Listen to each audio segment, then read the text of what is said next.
ओम शांति। आज हम नव दुर्गा की पूजा कर रहे हैं। अलग अलग तरीके से पूजाएं अर्चनाएं करते हैं, विधि करते हैं। वो 9 दिन बहुत प्योर, बहुत शुद्ध होते हैं। बहुत सारे लोग इस दिन अपनी मनोकामनाएं पूर्ण करने के लिए अलग अलग पूजाएं, अलग अलग आराधना, कहीं जागरण भी हो रहे होते हैं, देवियों को पुकार रहे हैं। बहुत सारी ऐसी आत्माएं जो देवियों से जुड़ी हैं, उन देवियों की, हर देवी के स्वरूप को वो देखना चाहती हैं, पाना चाहती हैं। लेकिन हमें ये ध्यान रखना है, हर देवी ने अपने जीवन को श्रेष्ठ बनाया, तो कैसे, किसके ज्ञान से वो जीवन को श्रेष्ठ बना पाई और कैसे उन्होंने अपने जीवन को श्रेष्ठ बनाकर असुरों का संहार किया। आज हम ओनली सोचते हैं हमें देवियों का साक्षात्कार हो जाए, बस। हम कभी ये नहीं सोचते कि देवियों का साक्षात्कार तो है, लेकिन मुझे उन देवियों के चरित्र को अपने जीवन में उतारना है।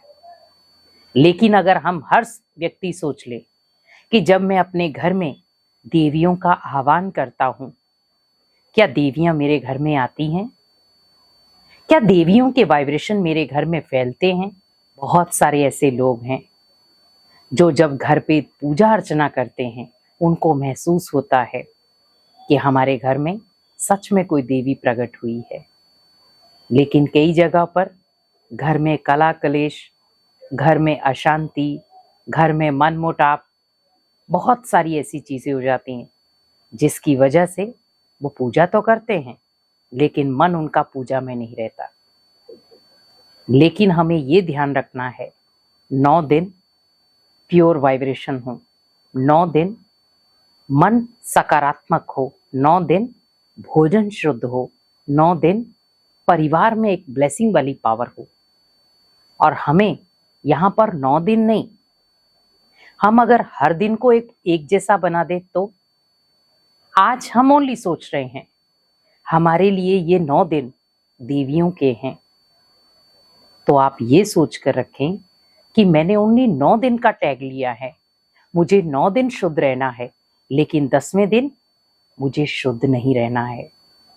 बहुत सारे ऐसे लोग हैं 9 दिन प्याज लहसुन भी नहीं खाएंगे, 9 दिन अपने घर में एक सात्विकता रखेंगे और 10वें दिन नियम तोड़ देते हैं।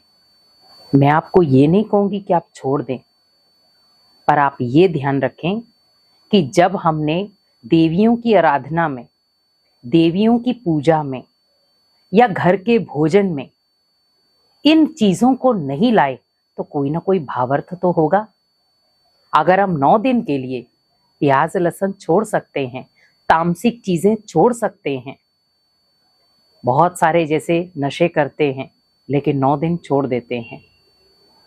आप सोचिए, अगर हमें देवियों से प्यार है, क्या हम उनके ऊपर ये गंदी चीजें बलिहार नहीं कर सकते? आसुरी वृत्ति क्या है जिनका देवियों ने संहार किया? वो है हमारे अंदर की बुराइयां, काम, क्रोध, लोभ, मोह, अहंकार। और इनके भी बहुत सारे आगे बाल बच्चे हैं। तो आप ये सोचें कि मुझे ओनली नव दुर्गा की पूजा नहीं करनी, 9 स्वरूपों की पूजा नहीं करनी, लेकिन खुद को भी नव दुर्गा के स्वरूप से शक्ति लेकर खुद को पावरफुल बनाना है। और आज जितना हम 9 दिनों में खुद की पावर को स्टोर करेंगे, 9 दिनों में पूजा अर्चना करके देवियों को खुश करेंगे, उसके साथ साथ आप ये ध्यान रखें कि मेरे अंदर की जो व्यसनों की आदत है, क्रोध करने की आदत है, लोभ की आदत है, विकारों की आदत है, मुझे उन सब आदतों को खत्म करना है। जब मैंने उन सभी आदतों को खत्म कर दिया तो मैंने भी असुरों का संहार कर ही दिया है। जैसे हम काली को कहते हैं, उन्होंने असुरों का संहार किया। माँ गौरी को याद करते हैं, ब्रह्मचारिणी को याद करते हैं, क्योंकि उन्होंने अपना पूरा जीवन भगवान के ऊपर निछावर कर दिया। तो देवियों के ये चरित्र थे तो उन चरित्रों के आधार पर उनकी पूजा हुई। जैसी जैसी देवी थी वैसे वैसे उनके चरित्र थे। तो वैसे भी हमें ध्यान रखना है कि हमें उन देवियों की ओनली पूजा नहीं करनी है, लेकिन देवियों ने अपने जीवन को श्रेष्ठ बनाकर जो भगवान ने मत दी, उस मत के आधार पर उन्होंने असुरों का संहार किया।